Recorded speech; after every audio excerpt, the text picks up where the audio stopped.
චාව යාළුවනේ, මේ ව්ලොග් එකෙන් අපි ඔයාලට අරගෙන ආවේ කඳුනගින්න ගිය ගමනේ දෙවනි දවස. දෙවනි දවසේ කොර්නේලියෝ ගිහින් කඳුනගින්න ගියේ මමයි, හස්බන්ඩ්ුයි, හස්බන්ඩ්ගේ අම්මයි. මේ වනාන්තරේ පැති කිහිපයක් තියෙනවා. අපි කලින් දවසේ ගිය පැත්තට නෙමෙයි අද මේ යන්නේ. අපි අද යන්නේ පාර්කෝ nazionale del Appennino Tosco Emiliano ප්‍රදේශයට. ඉතින් අපි බලමු මේ පැත්තේ මොනවද තියෙන්නේ කියලා. එන්ට්‍රන්ස් එකෙන් ඇතුල් වෙලා ඇතුළට යනවත් එක්කම පරිසරයේ පුදුමාකාර තරම් ලස්සනක් තිබුණේ. මේ යන අතරමඟ ඔයාලට මේ පේනවා ඇති ගුවන් යානයක පියාපතක්. 1972 දී 20.511 අංකයෙන් ගුවන් ගමන්ගත් ගුවන් යානයක් බෝර්ගොඩි කම්පිල්ලියා යන ප්‍රදේශයට කඩා වැටි එම ගුවන් යානයේ පියාපතක් කඩා වැටුණු ස්ථානයේ ස්මාරකයක් ලෙස නිර්මාණය කරපු අයුරු තමයි ඔයාලට ඒ දකින්නට ලැබුණේ. වාහන වලින් වනාන්තරය ඇතුළට යන්න පුළුවන් සීමාවක් තියෙනවා. ඉතින් අපි යන්න පුළුවන් සීමාව දක්වාම කායකේ ගිහිල්ලා එතනින් කායක පාක් කරලා අපි ඊට පස්සේ පයින් යන්න පටන් ගත්තා. සමහර දොළ පාරවල් තිබුණා, ඒවා රස්නේ නිසා වතුර ඔක්කොම ටික හින්දිලා. චූටි මහන්සියක් දැනුණා පයින් ගොඩාක් දුර ඇවිදපු නිසා. හැබැයි ඒක හිතන තරම් ලොකු මහන්සියක් නෙමෙයි. මොකද පරිසරය හරිම සීතලයි, ගස් කොළන් තියෙනවා.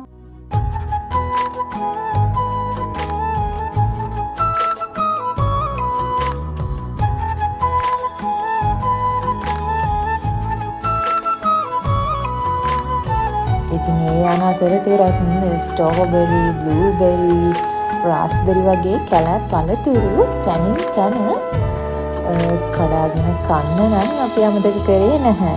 ඒවා හරිම ෆ්‍රෙෂ්. ඒ වගේම අමුතුම රසක් තමයි මේ පළතුරු වල තිබුණේ. ඉතින් අපි මේ පාර තනියම යන්න තීරණය කරේ තවත් එක හේතුවක් නිසා. අපි 3 දෙනා අද ප්ලෑන් කරගෙනම ගියා මිරිතිලි කඩන්න. ඒ කියන්නේ බ්ලූබෙරි. මීට පෙර අවුරුදු වලත් අම්මා මිරිතිලි කඩලා ජෑම් හදලා අපිට එවලා තියෙනවා. ඉතින් ඒවා හරිම රසයි. ඒක නිසා අපි දෙන්න මේ පාර ලෑස්ති වෙලාම තමයි ගියේ බ්ලූබෙරි කඩන්න. ඉතින් අපි ගිය වෙලේ ඉඳන් මේ බොක්ස් පිරෙන්නම මිරිතිලි කඩාගත්තා. බ්ලූබෙරි ගොඩාක් කඩලා ඒවා අපි බොක්ස් වල දාලා අපි එද්දි ගෙදර අරන් ආවා. බ්ලූබෙරි කඩන්න ඉතින් කැලේම යන්න අවශ්‍ය නැහැ. අපිට සුපර් මාකට් එකෙම බ්ලූබෙරි ගන්න පුළුවන්. නමුත් සුපර් මාකට් එකේ තියෙන බ්ලූබෙරි ප්‍රමාණයෙන් ටිකක් විශාලයි. ඒ විතරක් නෙමෙයි, බ්ලූබෙරි ගෙඩිය අතින් පොඩි කරාම එහෙමත් නැත්නම් බ්ලෙන්ඩර් කරාම ලොකු දම් පාටක් නැහැ. ලා දම් පාටක් තමයි තියෙන්නේ. නමුත් අපි කැලෑ වලින් කඩා ගන්න බ්ලූබෙරි ප්‍රමාණයෙන් ඊටම කුඩායි. හැබැයි අපි අතින් පොඩි කරොත් එහෙම නැත්නම් බ්ලෙන්ඩර් කරොත් තදම තද කළු පැහැයට හුරු දම් පාටක් තමයි තියෙන්නේ. ඉතින් ඒක තමයි මේ දෙකේ වෙනස. ඉතින් මේ මිරිතෙල්ලි ගෙදර ගෙනල්ලා හොඳට හොදලා ඔක්කොම ෆ්‍රීසර් කරා. ෆ්‍රීසර් කරලා අපි බ්‍රෙක්ෆාස්ට් එක ගන්නකොට ඕට්ස් වලට, පැන්කේක් වලට, එතකොට ෂේක් වර්ග හදනකොට මේකෙන් ටිකක් පාවිච්චි කරනවා. ඒ විතරක් නෙමෙයි, තේල් හදනකොටත් මේ ෆ්‍රීසර් කරපු බ්ලූබෙරි අපිට භාවිතා කරන්න පුළුවන්.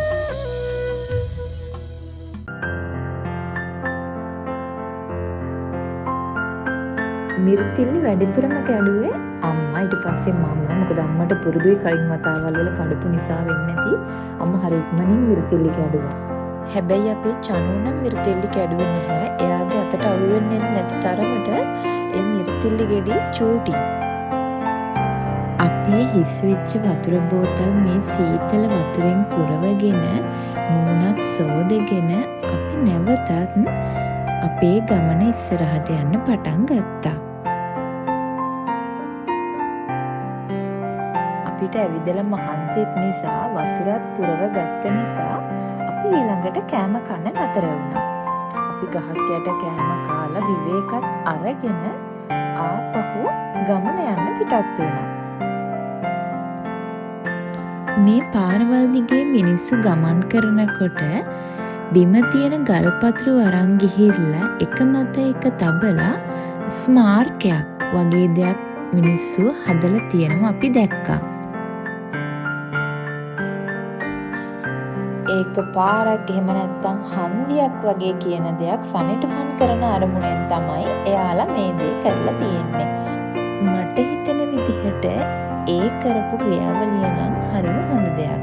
මොකද කැලෑවේ පාරවල් වල යනකොට අපි කවුරුත් පාරවල් දන්නේ නැහැ.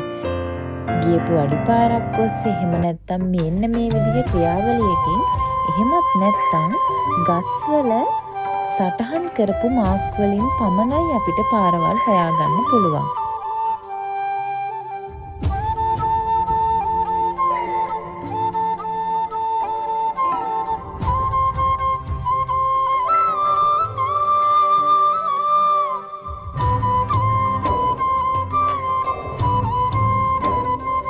මම පෙර කිව්වා වගේ ගස්වල මෙන්න මේ විදිහට රතු පාටින් සහ සුදු පාටින් චූටි ඉරි කෑලි දෙකක් ඇඳලා පාරවල් සනිටුහන් කරලා තිබුණා.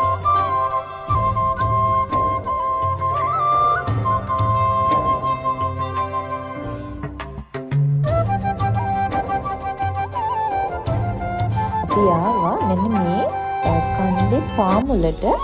එතන තියෙනවා රෙස්ටොරන්ට් එකක්. අපි එකෙන් රෑට කෑම කන්න හිතාගෙන තමයි මෙතනට ආවේ. මේ රෙස්ටොරන්ට් එකේ නම රිෆූජෝ ලක්දයි.